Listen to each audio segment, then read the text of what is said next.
आप देख रहे हैं सुदर्शन न्यूज। तो लिए चलते हैं एक बार फिर से आपको सीधे महाराष्ट्र विधानसभा की कार्यवाही में। विराजमान होत असताना महाराष्ट्रातील तमाम जनताच नाही तर या देशातील आणि परदेशातील लोक, कारण आपल्या सगळ्यांना माहित आहे की गेल्या जो काही कालावधी गेला त्याची नोंद सगळीकडेच झाली आहे आणि म्हणून हा ऐतिहासिक क्षण सगळेच जण डोळे भरून पाहत आहेत आणि अनुभवत आहेत।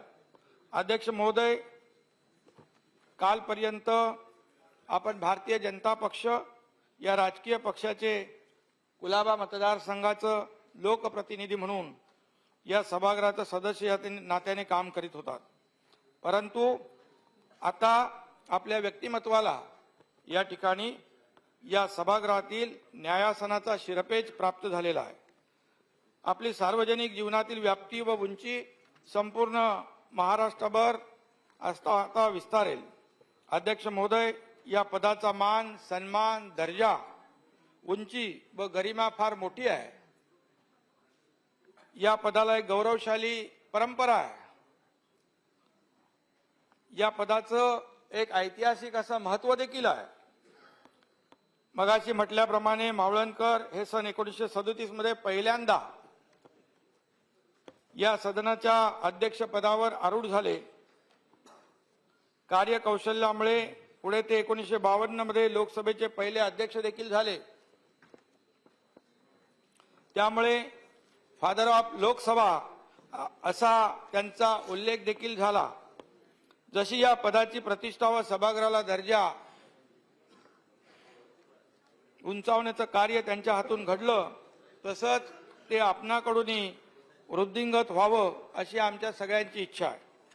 अध्यक्ष महोदय, महाराष्ट्रातील सुमारे 12 कोटी जनतेच्या आशा आकांक्षाचं प्रतीक असलेल्या सार्वभौम सभागृहाच्या सर्वोच्च स्थानावर आपण आज विराजमान झालेला आहात। राज्यातील गोरगरीब जनता, शेतकरी, शेतमजूर, कष्टकरी, कामगार, आदिवासी आणि दुर्बल घटकांच्या जिव्हाळ्याचे प्रश्न आपल्या माध्यमातून सुटतील अशी अपेक्षा आहे। त्याचबरोबर या सदनातील आम्हा सर्व सन्माननीय सदस्यांना प्राप्त झालेले विशेष अधिकार, विशेष हक्क आपल्या माध्यमातून जोपासले जातील, जतन केले जातील।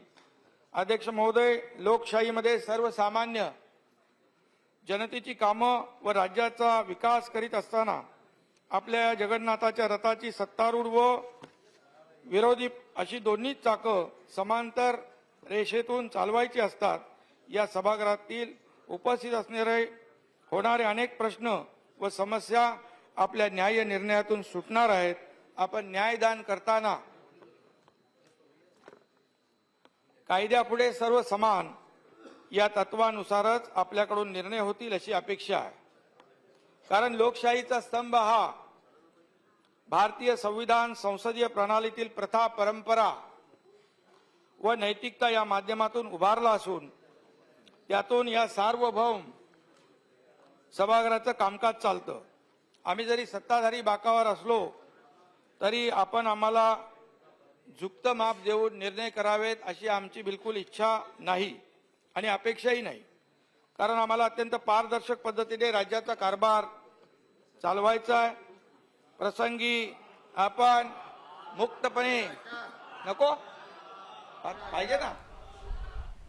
तो विधानसभा अध्यक्ष पद को लेकर हुए चुनाव में बीजेपी और एकनाथ शिंदे गुट बहुमत साबित करने में कामयाब रहा और ऐसे में उनका प्रत्याशी जीत गया है। ये बड़ी खबर है। और इस विशेष सत्र को संबोधित कर रहे थे मुख्यमंत्री एकनाथ शिंदे। अपने संबोधन में वो स्पष्ट करते हुए कि पूरी पारदर्शी तरीके से शासन संचालन होगा, समाज के निचले छोर पर मौजूद व्यक्ति के विकास को प्राथमिकता देते हुए सरकार कार्य करेगी और साथ ही किसानों की चिंता। पहले भी हमने जब मुख्यमंत्री पद का शपथ ग्रहण करने के बाद मीडिया के सामने आए थे एकनाथ शिंदे, तो उन्होंने किसानों के लिए कही थी बात कि किस तरह से महाराष्ट्र को किसान आत्महत्या मुक्त प्रदेश बनाया जाए, इस दिशा में उनकी सरकार सबसे पहली कदम आगे बढ़ाएगी।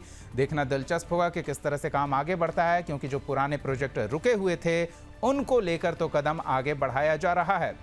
अब आगे क्या और इस विधानसभा अध्यक्ष पद का चुनाव बीजेपी और एकनाथ शिंदे गुट द्वारा घोषित प्रत्याशी के जीत लेने के मतलब क्या है, इस पर हम बातचीत करेंगे। हमारे साथ कांग्रेस प्रवक्ता रत्नेश मिश्रा जुड़े हुए हैं, बीजेपी प्रवक्ता कंचन द्विवेदी जुड़ी हुई हैं और साथ ही हमारे सहयोगी बाबूलाल राठौर जुड़े हुए हैं।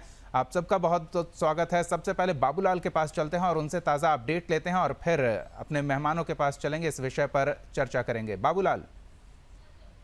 बिल्कुल दीपक जी, विधानसभा अध्यक्ष पद के लिए जो चुनाव था उसकी प्रतिक्रिया पूरी हो चुकी है और इस चुनाव में भारतीय जनता पार्टी के विधायक राहुल नार्वेकर को भारी जीत मिली है। 164 मतों से वो विजयी हुए हैं और विजयी होने के बाद उन्होंने अपने विधानसभा अध्यक्ष का पद ग्रहण किया है। पद ग्रहण करने के बाद पहली बार महाराष्ट्र राज्य के मुख्यमंत्री बने एकनाथ शिंदे ने संबोधन भी आप देख सकते हुआ है। ऐसे में कहीं ना कहीं बड़ी जीत ये भाजपा और एकनाथ शिंदे गठ की हुई है। लेकिन दूसरी तरफ शिवसेना ने व्हिप जारी करके शिवसेना के बागी विधायकों के ऊपर व्हिप जारी किया था और दबाव बनाया जा रहा था कि जो विधायक बागी विधायक अगर भाजपा के जो कैंडिडेट है उनको अगर मत करेंगे तो उनके ऊपर कार्रवाई होगी। लेकिन जो बागी विधायक थे एकनाथ शिंदे गठ के, उन्होंने शिवसेना द्वारा जारी किए व्हिप का उल्लंघन किया है और उन्होंने सीधा वोट एकनाथ शिंदे और भाजपा के गठ से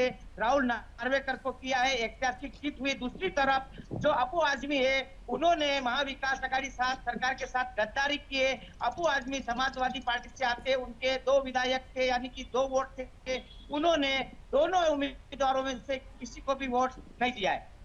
बिल्कुल है। तो बाबूलाल आप बने रहे हमारे साथ, थोड़ी और जानकारी आगे जरूर लेंगे।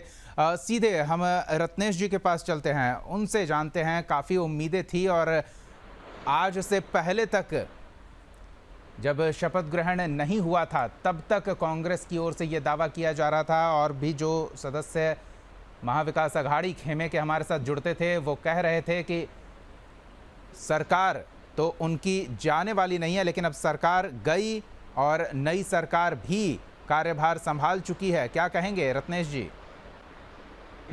मुस्कुरा रहे हैं आप, आपको अपनी बातें याद है? नहीं, देखिए हम तो गांधी और नेहरू के फॉलोवर हैं। हर एक स्थिति में मुस्कुराते हैं। देश हमें महाराष्ट्र की सेवा करने का मौका मिला। 2.5 सालों तक हमने महाराष्ट्र की सेवा की और आगे भी महाराष्ट्र की जनता हमें जब सेवा करने का मौका देगी तो करेंगे। मैं आपके चैनल के माध्यम से एकनाथ शिंदे जी के और राहुल नार्वेकर जी को बधाई देता हूं और आशा करता हूं कि वो महाराष्ट्र के विकास एवं महाराष्ट्र के नागरिकों के नित्य उन्नयन के लिए काम करेंगे और मेरी शुभकामनाएं उनके साथ हैं। वो महाराष्ट्र को ऊपर लेके जाएं और महाराष्ट्र का विकास करें, बस हमारी यही इच्छा है। दूसरी बात देखिए, सरकारें आएंगी जाएंगी, जब तक हम थे हम लड़े, हमने अपनी सरकार को बचाने का पूरा प्रयास किया। लेकिन जो भी संवैधानिक स्थितियां रही, परिस्थितियां रही, उसमें एकनाथ शिंदे जी को विजय प्राप्त हुई। वो वर्तमान में महाराष्ट्र के मुख्यमंत्री हैं और हमें आशा करते हैं कि वो महाराष्ट्र के लिए अच्छा कार्य करेंगे। बिल्कुल। रत्नेश जी बस गोलमोल बात बनाकर निकल गए। हम चाहेंगे कंचन जी आप बताएं कि ऐसी क्या स्थितियां और परिस्थितियां बनी जिसके कारण महाविकास आघाड़ी का गठबंधन टूटा और फिर ये सरकार का नया स्वरूप जनता के सामने आया?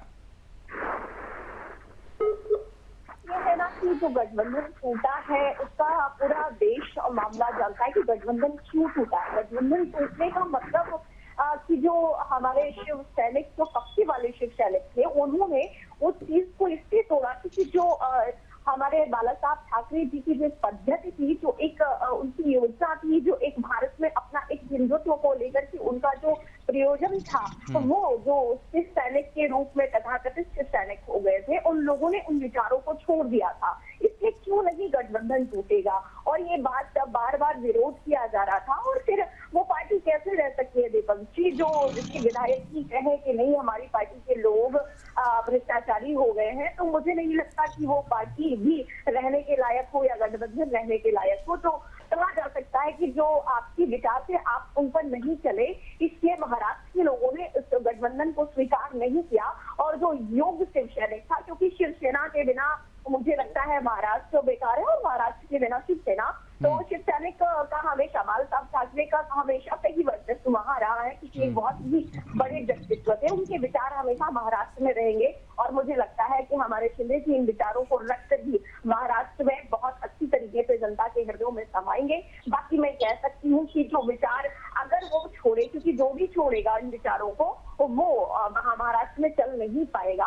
इसलिए महाराष्ट्र के लोगों ने कांग्रेस को तो सेवा से नियुक्त कर दिया, क्योंकि बाला साहब ठाकरे जी कभी नहीं चाहते थे कि कांग्रेस के लोग शामिल हो, कांग्रेस के लोगों से ही वो लड़ते रहे। और इन लोगों ने मिलकर के उद्धव जी ने कांग्रेस को ही शामिल कर दिया, एनसीपी को ही शामिल कर लिया, तो कैसे विचार मिल सकते हैं और महाराष्ट्र कैसे? चलिए कंचन जी, स्थितियों और परिस्थितियों के बारे में आप जो बता रही हैं, रत्नेश जी जो बताने से संभवतः हिचक रहे थे, लेकिन यहाँ एक चुनौती है रूल बुक को लेकर, और रूल बुक ये कहता है कि ये सभी जिन्हें बागी विधायक कह रहे हैं या फिर जो शिवसेना के मौजूदा सिद्धांतों से संतुष्ट नहीं थे वो खेमा कहा जा रहा है, वो अभी भी शिवसेना के ही विधायक हैं और शिवसेना के पार्टी पदाधिकारी जो हैं, संगठन के नेता, उनकी ओर से व्हिप जारी किया गया है, लेकिन उस व्हिप का उल्लंघन किया गया है। तो रूल बुक इसके बारे में क्या कहता है, ये हम थोड़ा समझने का प्रयास करेंगे। हमारे साथ सुप्रीम कोर्ट के अधिवक्ता संदीप मिश्रा जी जुड़े हुए हैं। हम चाहेंगे कि हमारे दर्शकों को मौजूदा परिस्थितियों को रूल बुक के हिसाब से किस तरह से देखा जाए, ये बताएं संदीप जी। देखिए, पहली बात तो बधाई हो एकनाथ शिंदे जी को और फडणवीस जी को कि जिनके प्रयास से आज हम एक सच जान पा रहे हैं जो एक हफ्ते पहले दबाने का प्रयास हुआ था। आपको अभी पता चला होगा कि कुछ दिन पहले एक व्यक्ति की नुपुर शर्मा के मामले के तर्ज पे ही हत्या की। बिल्कुल बिल्कुल, सुदर्शन न्यूज ने उस मुद्दे को प्रमुखता से उठाया था और सुदर्शन न्यूज की खबर का असर हुआ कि सरकार चेती और सरकार ने एनआईए जांच की अनुशंसा की और अब उस मामले की भी एनआईए जांच होगी। बिल्कुल संदीप जी। तो सबसे बड़ी उपलब्धि तो ये है कि जो भी हिंदू अपने आप को भयभीत महसूस कर रहा था महाराष्ट्र में रहने वाला, उसे अब जाकर के थोड़ा सा सुकून मिलेगा, क्योंकि जब तक इस टीचर का चुनाव नहीं हुआ था तब तक एक डर हर किसी के मन में था कि कहीं ये फिर से वही पुरानी सरकार आ गई तो शायद इस अमरावती वाला जो मैटर हुआ उसमें लिपापोती की कोशिश होती नई सरकार आने के बाद। दूसरी बात, जो आप रूल बुक की बात कर रहे हैं, यहाँ पर हम देखें कि पहले वॉइस मोशन से चुनाव होने की कोशिश हुई, वॉइस मोशन से जब बात नहीं बनी तो हेड काउंटिंग शुरू हुई जो है। आप कह रहे हैं कि व्हिप का मामला कौन जारी करेगा? शिवसेना का बहुमत दल आज किसके साथ है? तो जब बहुमत आपके पास नहीं है तो आप व्हिप कैसे जारी कर सकते हैं?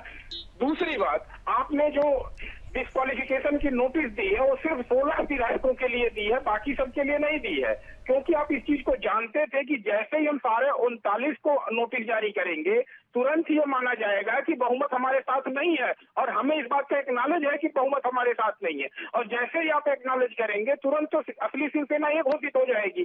तो ऐसी स्थिति में जो है व्हिप जो इनका है ये इनवैलिड है, और इस व्हिप को निश्चित ही अब जो नए स्पीकर आए हैं इसको डिसाइड करेंगे, और हमें उम्मीद है कि व्हिप के मामले से मामला फंसता नजर नहीं आएगा। चलिए, ये एक स्थिति स्पष्ट होती दिख रही है, यानी कि सरकार के सामने किसी भी स्थिति में कोई संकट आगे आता नहीं दिख रहा है। इसे थोड़ा और समझने का प्रयास करेंगे। फिलहाल उप मुख्यमंत्री देवेंद्र फडणवीस विधानसभा के विशेष सत्र में कुछ कह रहे हैं, सुनते हैं क्या कुछ कह रहे हैं उप मुख्यमंत्री। सभागृहाच्या अध्यक्ष स्थानाला एक विशेष महत्व आहे।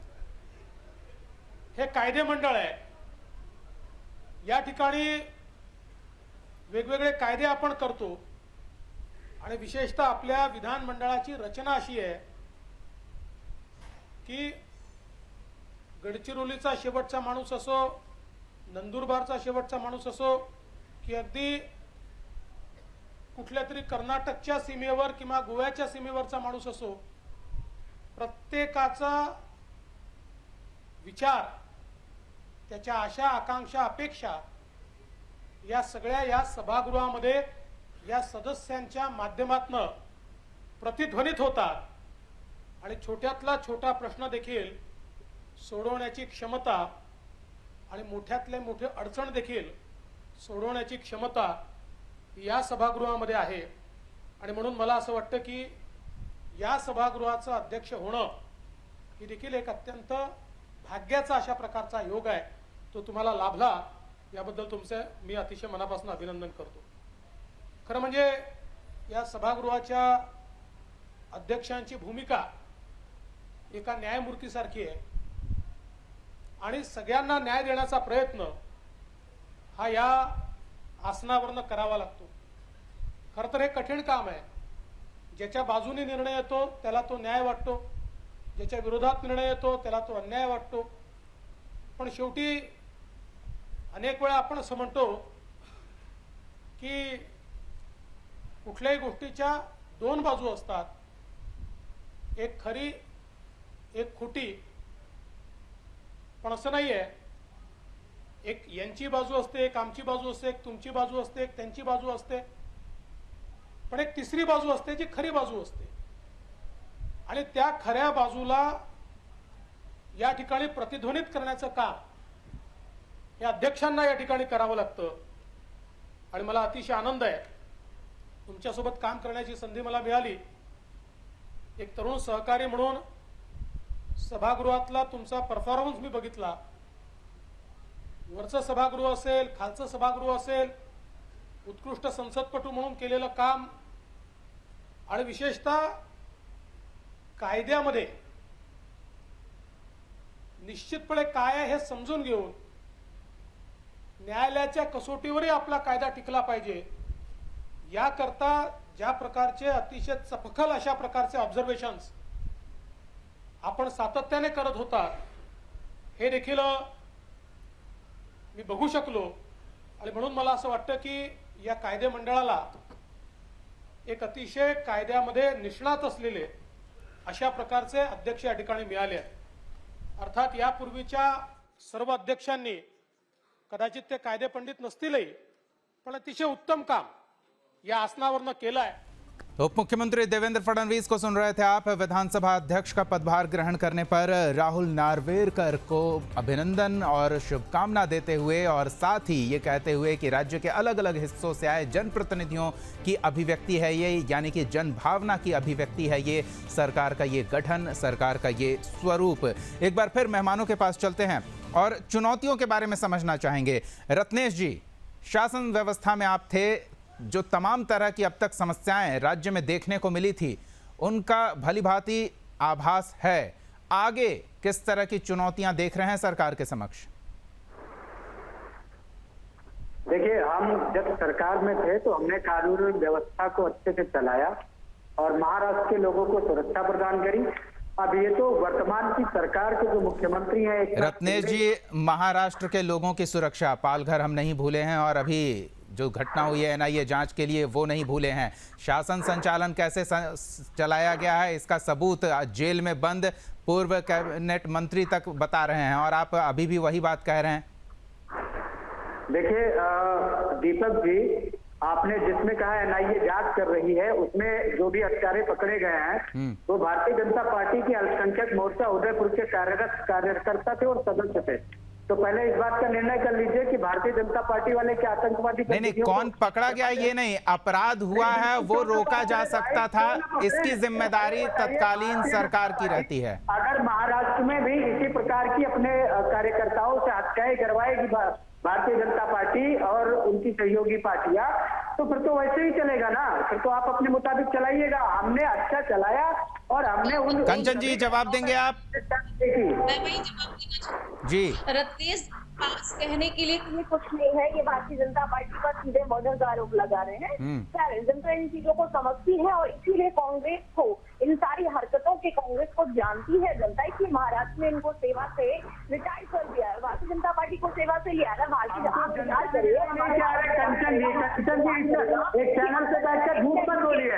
आपने आपने धोखा देर से आपको सुन रही है, वो आपकी उनकी पूरे बयानों को सुन लीजिए ना. भारतीय जनता पार्टी का भी बयान सुन लीजिए. तो वैसे रिटायर कर दिया गया महाराष्ट्र में. क्यों आप जनता,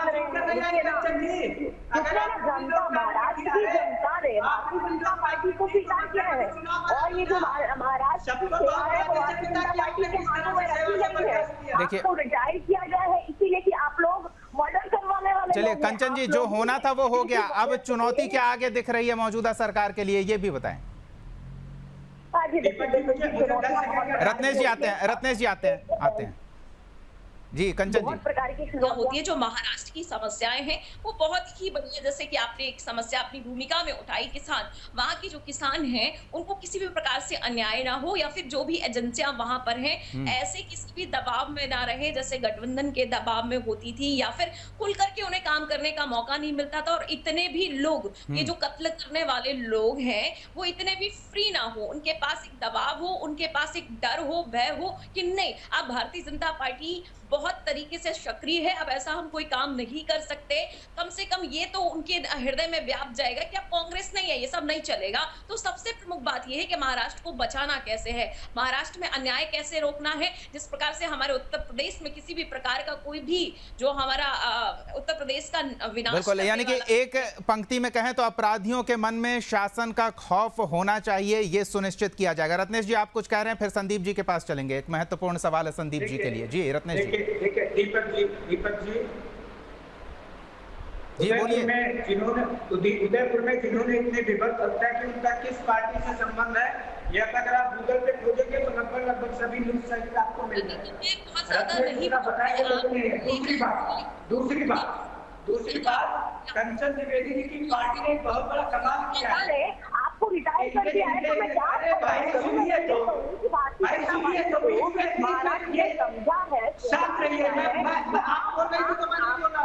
रत्नेश जी ये सही है कि एक तस्वीर 1000 शब्दों के बराबर होती है, लेकिन वैसी हर व्यक्ति के साथ एक एक तस्वीर किसी न किसी की निकल ही आएगी। दीपक जी इन्हीं से बुलवा लीजिए ना, ले लीजिए ना कांग्रेस का पक्ष भी इन्हीं से, हमको क्यों बैठाया आपने? नहीं आप बोलिए, तो बीच में ऐसा बोलेंगे तो भाई मैं नहीं बोल पाऊंगा। चलिए कंचन जी थोड़ा सब्र कीजिए, आपको भी अलग से मौका, कंचन जी मौका देंगे जवाब देने का, लेकिन इनकी बात पहले स्पष्ट तो सुन लें।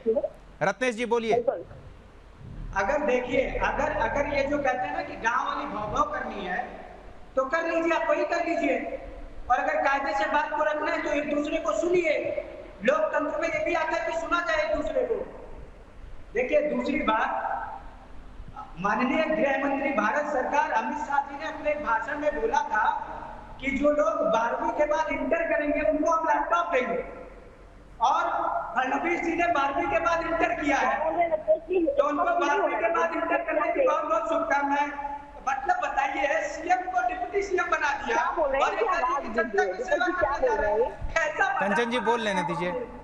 कैसा मजाक बना रही है अपनी पार्टी का और अपने नेताओं का, बताइए। मतलब नहीं, स्लिप ऑफ टंग का ये भी थोड़ा मजा ले लें, थोड़ा आनंद ले लें, उसमें कोई दिक्कत नहीं है, लेकिन लोग समझ रहे हैं कि वो भावनाएं क्या व्यक्त करना चाह रहे हैं। चलिए कंचन जी हम आपके पास आएंगे, लेकिन संदीप जी के पास पहले चलेंगे, क्योंकि सरकार के समक्ष सिर्फ जन समस्याओं के समाधान की चुनौती नहीं है, थोड़ी विधायी समस्याएं भी सरकार के समक्ष है।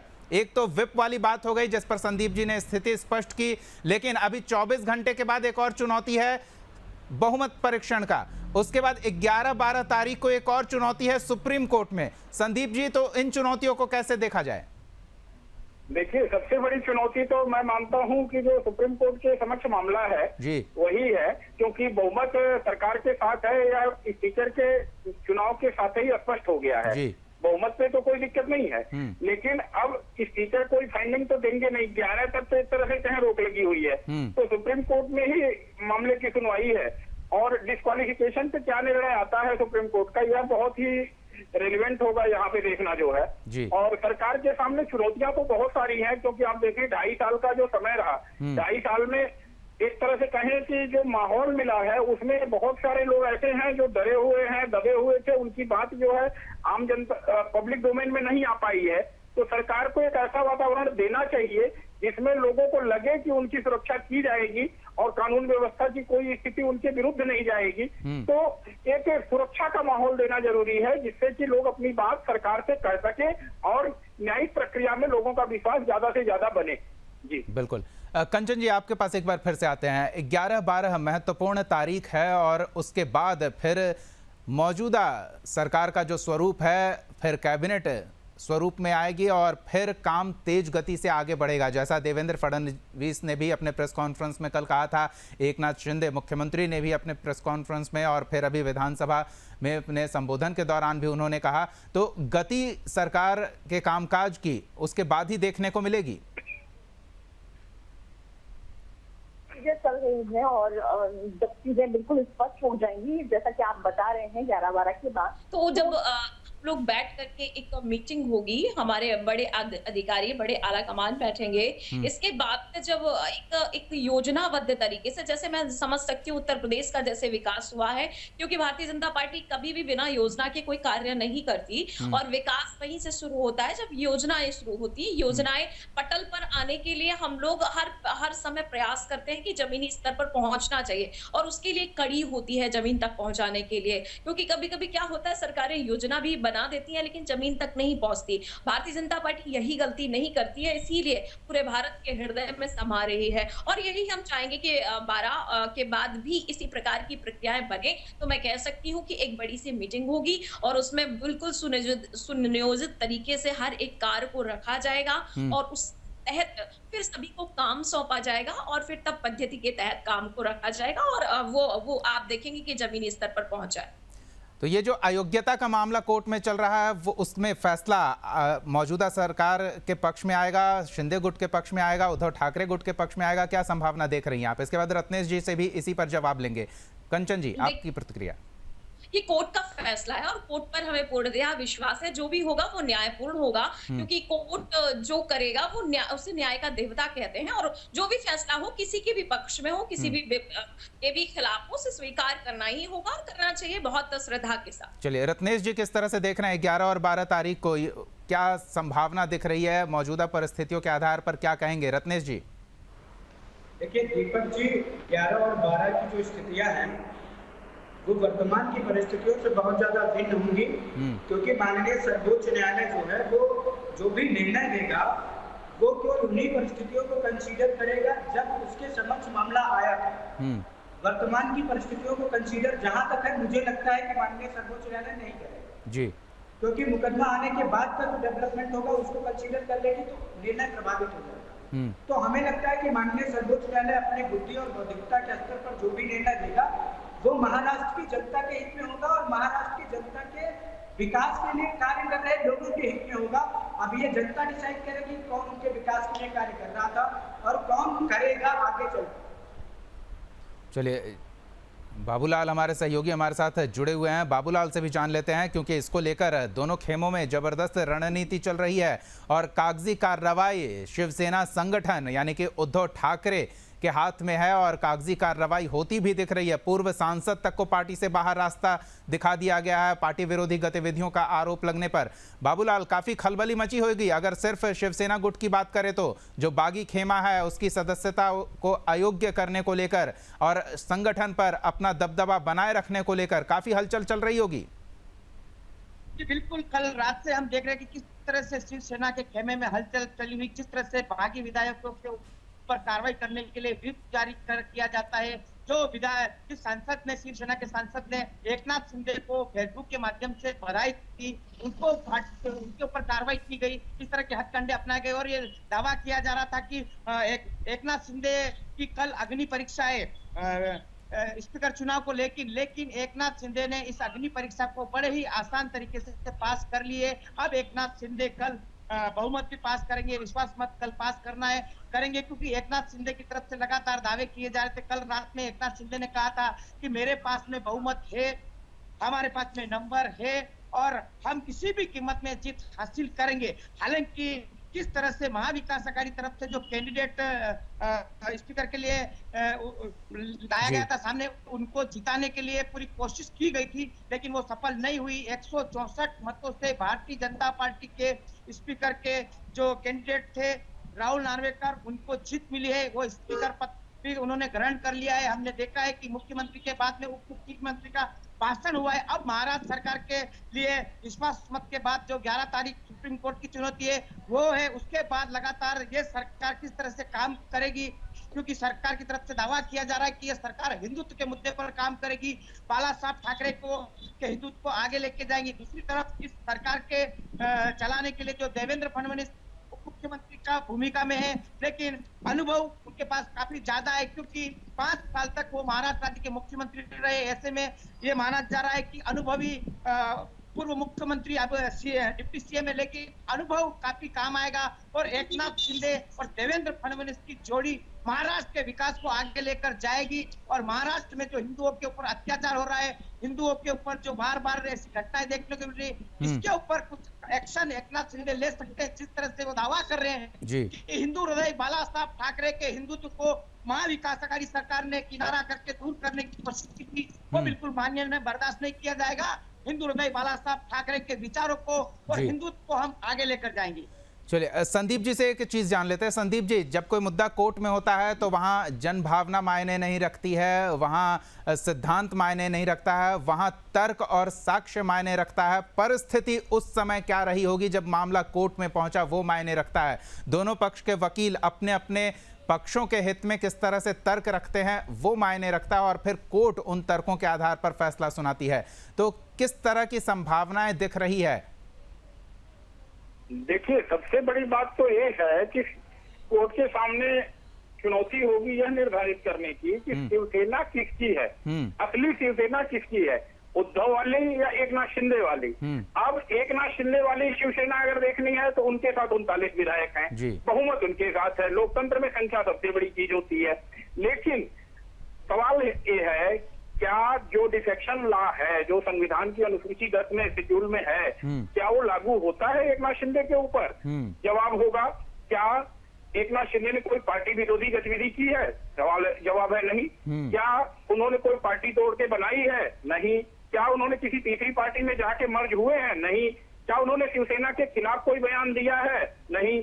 तो इतनी सारी बातों का जवाब जब नहीं में होगा और बहुमत की संख्या उनके साथ होगी, तो सवाल यही उठेगा कि शिवसेना असल वाली किसकी है। और जैसे ही स्पष्ट का निर्धारण होगा, चीजें जो है स्पष्ट हो जाएंगी और इस सरकार की मजबूती के बारे में भी स्पष्ट हो जाएगा और जनमानस के बीच जो है ये बात पता चल जाएगी कि यह शिंदे सरकार अब मजबूती से 2.5 साल सेवा करने वाली है कि नहीं है। लेकिन इन सब बातों का निर्धारण होगा क्या काउंटर में जवाब दिया है। देखिए, जब नोटिस इशू किया था तो सबको जवाब देने का वक्त दिया था।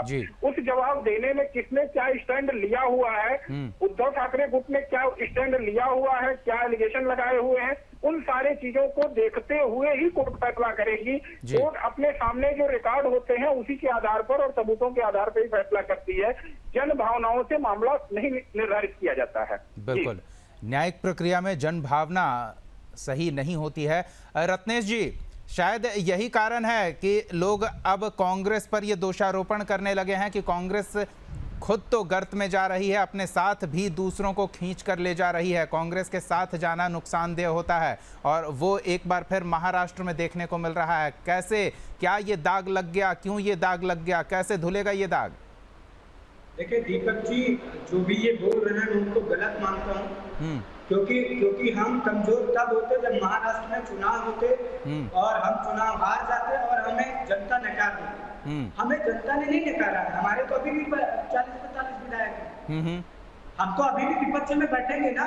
ठीक है। हम 45, अगर मान लीजिए 45 गुना 90, अगर 2 लाख में एक विधायक चुना जाता है तो हम 90 लाख लोगों का प्रतिनिधित्व कर रहे हैं ना महाराष्ट्र। तो जनता के 90 लाख लोगों ने हमें चुना है ना। तो ये तो राजनीतिक तोतलेबाजी और बयानबाजी है, इनको मैं सही नहीं मानता। अगर चुनाव होता इस बीच में, अगर भारतीय जनता पार्टी और शिवसेना जो भी शिंदे साहब टारगेट कर रहे हैं, मध्यावधि चुनाव होते उसमें शिंदे को जीत कर आता, बीजेपी बहुमत लेकर आती, तो मानता कि भाई हमको जनता ने नकार दिया। अब किसी नेता की बयानबाजी को कैसे हम मान लें? नेता जनता नहीं होता ना।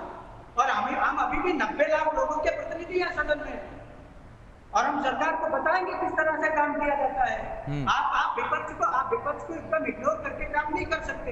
ये मैंने ये आदरणीय अटल बिहारी वाजपेयी जी ने कहा था, हम सदन में तो रहेंगे ना, आप हमें सदन से तो बाहर नहीं कर सकते ना। सरकार आपने बना दी, अच्छी बात है। आपने जोड़ तोड़ खरीद लिए, 50 करोड़ में विधायक खरीद लिए, ठीक है। आपने विधायकों का ईमान खरीद लिया। जो लोग बेईमान थे, जिनका ईमान नहीं था, जिनको महाराष्ट्र के साथ धोखा करना था, वो चले गए आपके साथ। नहीं तो धोखा तो उस समय भी हुआ था ना रत्नेश जी। धोखे की बात कर रहे हैं तो प्री पोल अलायंस जब चुनाव परिणाम के बाद दूसरे के साथ चली जाती है तो धोखा तो उसे भी कहेंगे, उसे क्या कहेंगे? दीपक जी जिसे ये लोग धोखा बता रहे हैं, उनको अरे सुनिए सर, उनको रत्नेश जी आज खुश हो जाइए, रत्नेश जी आज खुश हो जाइए, राहुल जी जीत गए हैं। रत्नेश जी खुश हो जाइए, राहुल जी जीत गए हैं। और नहीं, लेकिन संदीप जी राहुल नार्वेकर हैं ये। अच्छा, चलिए, मुझे करेक्ट करने के लिए धन्यवाद आपका। देखिए, चलिए संदीप जी, आप भी खुश हो जाइए कि आपकी पार्टी ने या आप जिनके अभी समर्थन कर रहे हैं जोड़ तोड़ के सरकार बनाएगी। दूसरे देखिए, जो भी बात है, नहीं, वो धोखे पर एक बार फिर से आते हैं रत्नेश जी, वो धोखे वाली बात पर आते हैं। मैं उसी का जवाब जी बात है, मैंने ऐसे ही मजाक में बोला। नहीं, वो समझ रहा है, वो समझ रहा है, थोड़ा मूड लाइट करने के लिए जवाब देना पड़ेगा जी। हाँ, मैं जवाब दे रहा हूँ संदीप जी, सुन तो लीजिए। नहीं, मेरा सवाल आपने सुना नहीं, मैं जो बोलना चाह रहा था। अरे सर, पहले एक सवाल आया, उसका जवाब दे लूं, पहले दीपक जी का दे लूं।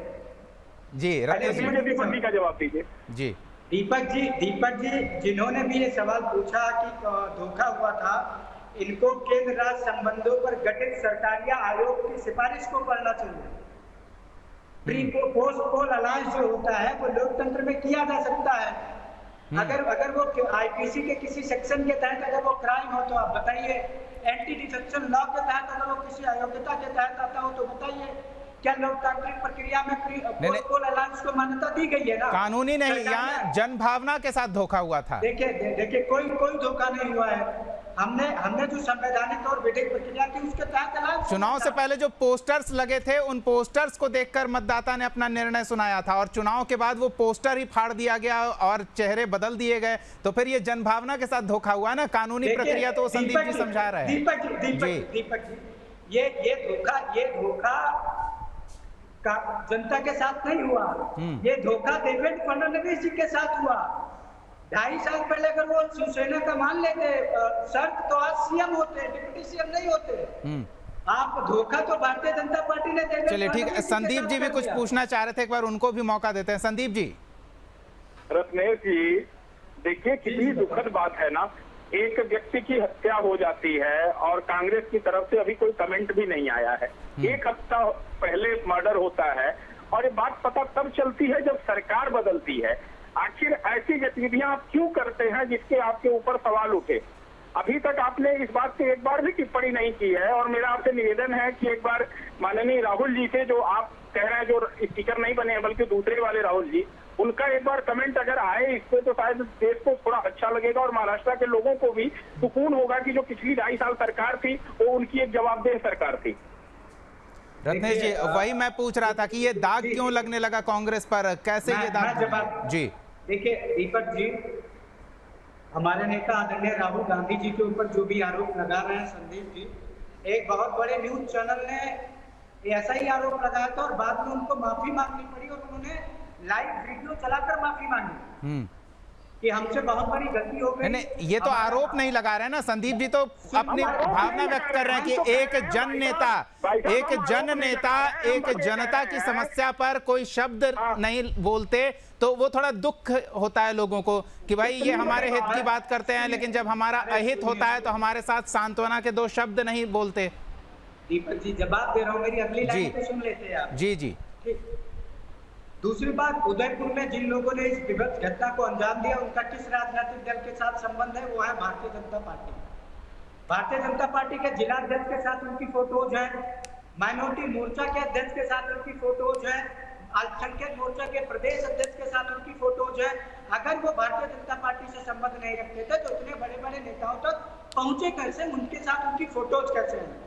दूसरी बात, आदरणीय प्रियंका जी ने उस मामले को व्यक्तिगत तौर पे देखा है और प्रियंका जी हमारी पार्टी की राष्ट्रीय महासचिव हैं। उन्होंने पूरा बयान दिया इस पर, आप उसको कोट नहीं करते। मैं पूछता हूं कि क्या उदयपुर की घटना पे प्रधानमंत्री जी का बयान आया, जेपी नड्डा जी का बयान आया? नहीं आया ना। प्रधानमंत्री जी तो देश में सबके प्रधानमंत्री है ना, वो क्यों नहीं बोले? क्या संदीप जी प्रधानमंत्री से चीजें पूछने की जरूरत करेंगे? इनके ऊपर भी ईडी और सीबीआई का नोटिस। देखिए, प्रधानमंत्री जी को, गृह मंत्री जी को जो कार्य करना था उन्होंने कर दिया, तुरंत जांच एनआईए को दे दी। चलिए, आपका महाराष्ट्र वाला मैटर भी उन्होंने एनआईए को कर दे दिया।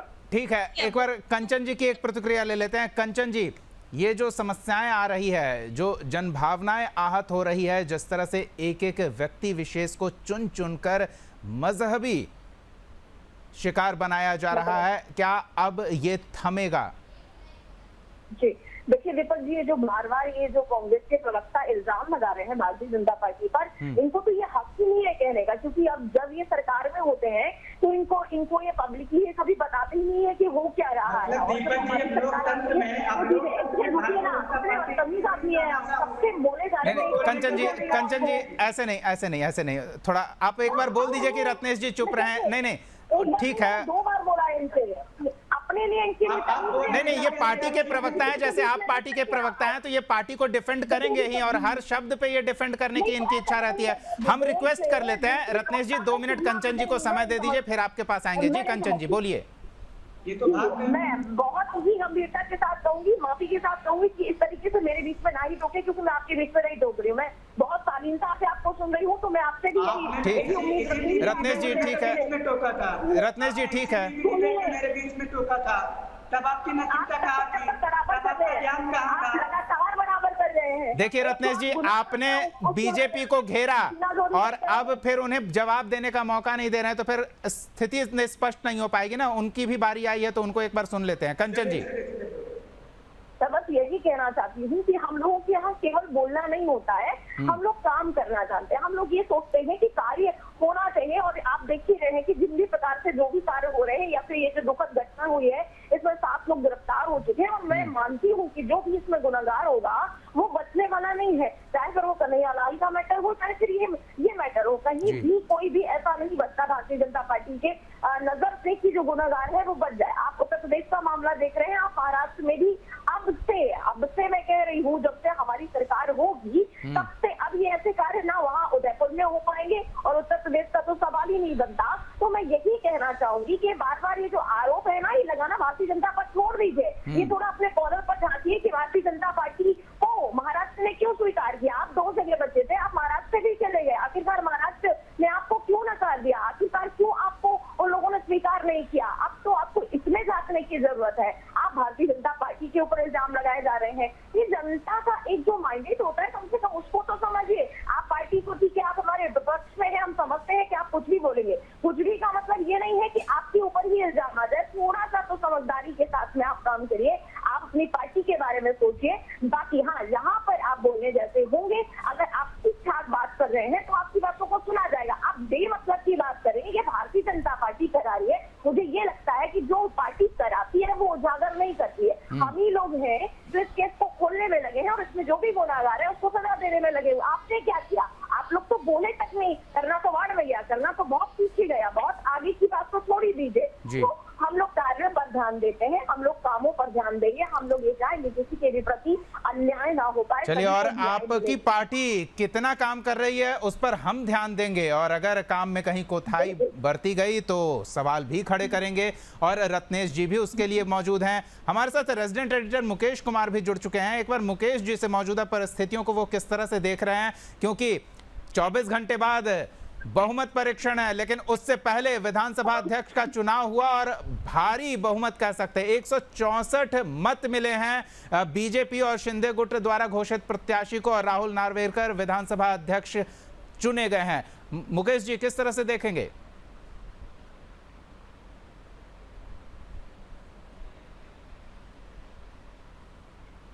मुकेश जी, आप तक आवाज पहुंच रही है?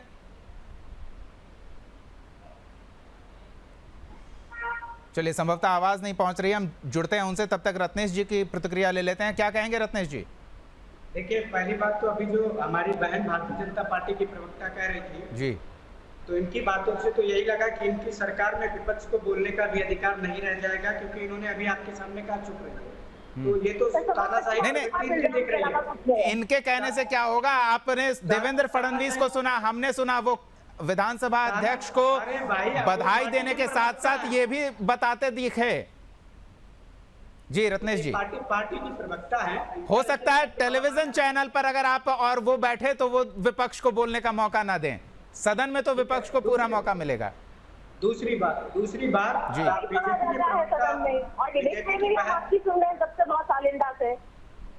चलिए रत्नेश जी अपनी बात पूरी कीजिए। चलिए, देखिए, जो हमारी बीजेपी की प्रवक्ता बहन है, उन्होंने जो इनके 2 पदाधिकारी पकड़े गए उन पर बात मत करिए, आप अपनी पार्टी पर बात करिए। अरे मैं आप ही ने बोला है ना। किनारे कर दीजिए। अच्छा चलिए, जो हमारे प्रधानमंत्री देखिए आप लोग आपस में एक दूसरे पर टीका टिप्पणी करने में समय व्यर्थ कर रहे हैं। हम फिर से आएंगे आपके पास। आप मुझे देखिए, ये जब इनके बीच में बोला जाता है तो ये नैतिकता बताने लगते हैं, तो आप दूसरे के बीच में बोलते हैं। अरे भाई आप ही ने तो बयान दिया है। अरे बयान आपने दिया ना, आप ही ने। चलिए नहीं, आप लोग दोनों स्वाभाविक विपक्ष हैं, तो एक मत कैसे हो सकते हैं ये हम समझ सकते हैं। मुकेश जी हमारे साथ जुड़ चुके हैं, रेजिडेंट रत्नेश जी फिर आएंगे। हमारे साथ रेजिडेंट एडिटर मुकेश कुमार जी जुड़ चुके हैं। उनसे मौजूदा परिस्थितियों के बारे में जान लेते हैं कि वो किस तरह से इस विधानसभा अध्यक्ष पद के लिए हुए चुनाव को देखते हैं और अगले 24 घंटे में जो बहुमत परीक्षण को लेकर तैयारी चल रही होगी उसको लेकर क्या राय है उनकी। मुकेश जी। दीपक देखिए, जैसा हम लोग पहले से भी चर्चा कर रहे थे कि सरकार को बहुमत है या नहीं है, ये विधानसभा अध्यक्ष के चुनाव के दौरान ही पता चल जाएगा। तो विधानसभा अध्यक्ष जो है वो बीजेपी के खेमे के हो गए हैं, तो एक दिन की बहुमत भी सरकार को मिल जाएगी, ये इसमें कोई दो मत नहीं है। लेकिन यहाँ मामला जो है कि बहुमत मिलने का नहीं है, मामला टेक्निकल है और लीगल है, क्योंकि जो शिवसेना में जो 2 फाड़ हो गया था, शिंदे गुट और उद्धव ठाकरे के अलग अलग गुट है, दोनों गुट ने एक दूसरे के विधायकों के खिलाफ जो है वो व्हीप जारी किया हुआ है। तो दोनों एक दूसरे को ये करेंगे कि जो हमारे पक्ष में वोट नहीं दिया है वो जो है वो विधायकी उनकी जो है या उनकी जो सदस्यता है वो सदस्यता खत्म हो जाएगी। लेकिन इसका डिसीजन जो है कोर्ट के जाने से पहले जो है विधानसभा के भीतर होगा और नए जो विधानसभा अध्यक्ष जो चुने गए हैं उनको फैसला करना है। तो वो फैसला किधर करेंगे ये सबको पता है कि वो अपने पक्ष में ही फैसला करेंगे। लेकिन ये मामला फिर अल्टीमेटली जो है वो कोर्ट में जाएगा और ये इस तरीके के जो भी मामले होते हैं जो इतिहास बताता है वो लंबा खिंचता है और पूरा सेशन चूंकि 2.5 साल का है, 2.5 साल के बाद ही इसका फैसला आना है। ये बात आप तय करके रख लीजिए, आप इसको नोट कर लीजिए, क्योंकि इसका फैसला जो है जी झारखंड का एक उदाहरण है। वहां बाबूलाल मरांडी के समय जो केस चला था वो सरकार बदलने के बाद तक चलता रहा। बिल्कुल, केवल वही नहीं, आप जॉर्ज फर्नांडिस का भी उदाहरण है, फिर इसके अलावा कर्नाटक के विधानसभा का भी उदाहरण है। तो उदाहरण ऐसे बहुत है और कोर्ट जो है ऐसे मामलों में तुरंत निर्णय देने से बचते हैं और कोर्ट जो है मुझे लगता है कि देंगे भी नहीं, क्योंकि ये बड़ा पेचीदा मामला है, पॉलिटिकल मामला है और सब कोई इस बात को भी समझते हैं कि मेजोरिटी जिनके पास है यानी चुने हुए प्रतिनिधि जिनके पास है वो जो है वही सत्ता चलाए, वही सरकार चलाए, तो वो ज्यादा बेहतर है। और अब जो डिस्क्वालिफिकेशन का पहले से जो मामला जिसका कि फैसला 11 तारीख को होना है वो भी देखिए इन्हीं के पक्ष में होगा, क्योंकि सारी चीजें जो है डिपेंड इस बात पे करती है कि विधानसभा अध्यक्ष किनका है। अगर वहां पर 11 तारीख को फैसला होता है जो डिस्क्वालिफिकेशन का जो पहले से उद्धव ठाकरे के गुट ने 16 विधायकों के खिलाफ दे रखा है, वो अगर इनके खिलाफ जाता तो फिर सरकार के लिए मुश्किलें हो जाएंगी, क्योंकि वो अल्पमत पे आ जाएगी सरकार अगर डिस्क्वालीफाई कर दिया गया अगर कोर्ट की तरफ से उनको। लेकिन मुझे लगता नहीं है कि ऐसा कुछ होगा कि डिस्क्वालिफिकेशन पे बहुत ही तकनीकी चीजें हैं, क्योंकि डिस्क्वालिफिकेशन जिसने किया है वो उपाध्यक्ष थे और उनके खिलाफ खुद अविश्वास प्रस्ताव। बिल्कुल,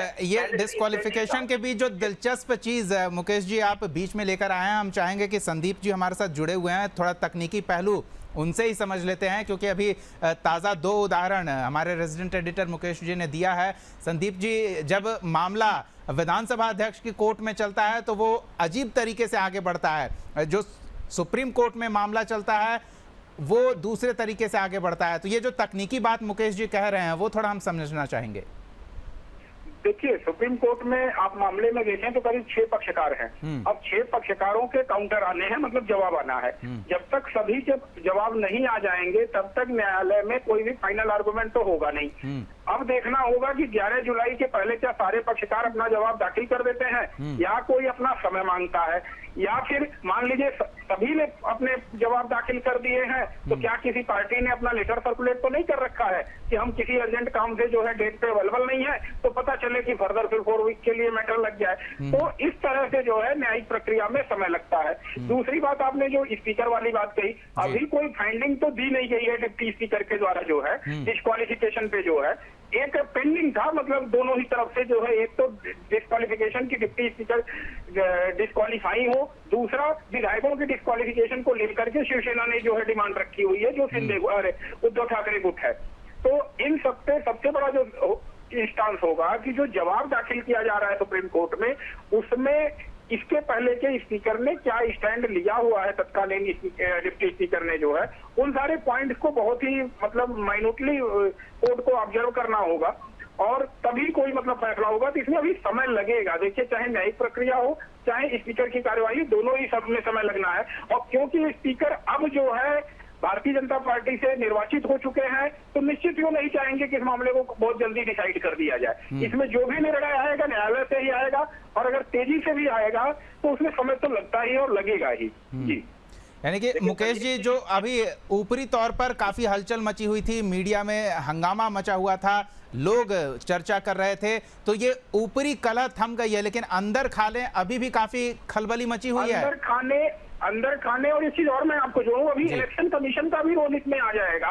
जब शिवसेना के सिंबल को लेकर के लड़ाई होगी कि किसका है, ठीक है, तो अभी दौड़ जो है केवल स्पीकर और सुप्रीम कोर्ट तक ही नहीं है, इसमें इलेक्शन कमीशन भी परिदृश्य में आने वाला है। यानी कि अगर लोग ये समझ रहे हैं कि सरकार गठन के साथ महाराष्ट्र की सियासत की हलचल थम गई है, तो अभी थमी नहीं है, अभी काफी हंगामा देखने को मिलेगा। मुकेश जी जी बिल्कुल सही कह रहे हैं, हंगामा अभी बाकी है। और जो मुख्य तौर पे जो कहे, जो ये जो शिंदे गुट जो अलग हुए थे मुख्य शिवसेना से, और शिवसेना ने शिंदे को अपनी पार्टी से निकाल दिया है, तभी उस पर भी तय होना है, क्योंकि वो ओरिजिनल शिवसेना का दावा कर रहे हैं। दोनों ने अलग अलग व्हीप जारी किया है, दोनों का व्हीप एक दूसरे पे लागू होगा या नहीं होगा, या किसका व्हीप जो है पूरे पे लागू होगा, ये एक तकनीकी पक्ष है। दूसरा पक्ष ये है कि 2/3 तो अब साबित हो गया, क्योंकि 164 अगर आप कह रहे थे, इट मीन्स की 38 के 37 या 38 वोट जो है वो शिंदे गुट से आए हैं। इट मीन्स की उनको 2/3 है, 2/3 अगर उनके पास है तो अब उनको अलग गुट के रूप में मान्यता जो है वो मिल जाएगी। वहां पर जो नए विधानसभा अध्यक्ष है वो अलग गुट के रूप में उन्हें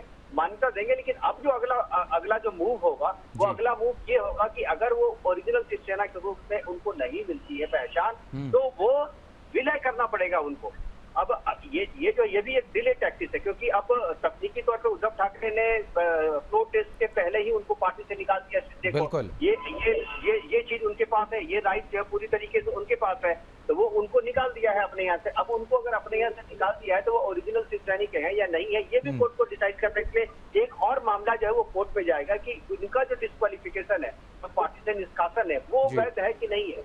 लेकिन अध्यक्ष अभी वही है, तो वो उनको निकाल सकते हैं, उनके पास पूरा अधिकार है। अब जिनको जो पार्टी में है ही नहीं, वो अगर मुख्यमंत्री बने हुए हैं पार्टी के सिंबल पे या पार्टी के नाम से, तो उनके पास ओरिजिनल पार्टी कितनी देर तक रहेगी या लीगली उनके पास स्टैंड करेगी कि नहीं करेगी, ये भी एक बड़ा मसला है। काफी पेचीदा स्थिति है महाराष्ट्र के सियासत में। अब देखिए, इसमें इस पूरे मामले में एंट्री जो है अब एक तीसरे पार्टी जो MNF, जो राज ठाकरे की पार्टी, क्योंकि इस बात को देखिए अंदरूनी तौर पे ये बात जो है ये भी शिंदे भी जानते हैं, बीजेपी भी जानते हैं, इसीलिए राज ठाकरे से बातचीत शुरू थी काफी पहले से।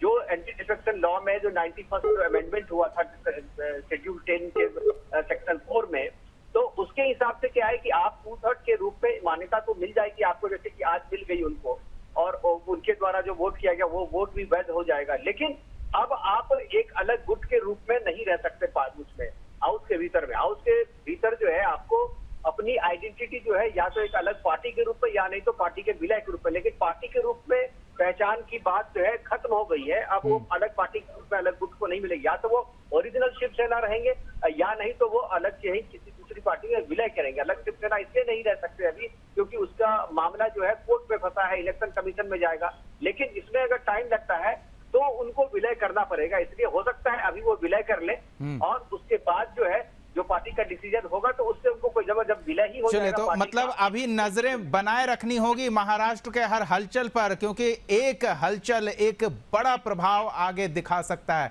फिलहाल वक्त का अभाव है। बहुत बहुत धन्यवाद रत्नेश मिश्रा जी, कंचन द्विवेदी जी, संदीप मिश्रा जी और मुकेश कुमार जी हमारे साथ जुड़ने के लिए, इस विषय पर चर्चा करने के लिए।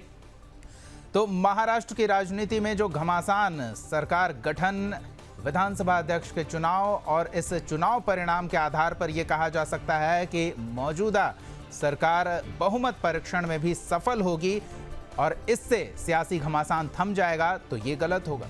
सफल अगर सरकार बहुमत परीक्षण में हुई भी तो सियासी घमासान आगे काफी देखने को मिलेगा और हमारी नजर हर हलचल पर बनी रहेगी। फिलहाल इस खास कार्यक्रम में इतना ही। आप देखते रहिए सुदर्शन न्यूज, खबरों का सिलसिला लगातार जारी रहेगा।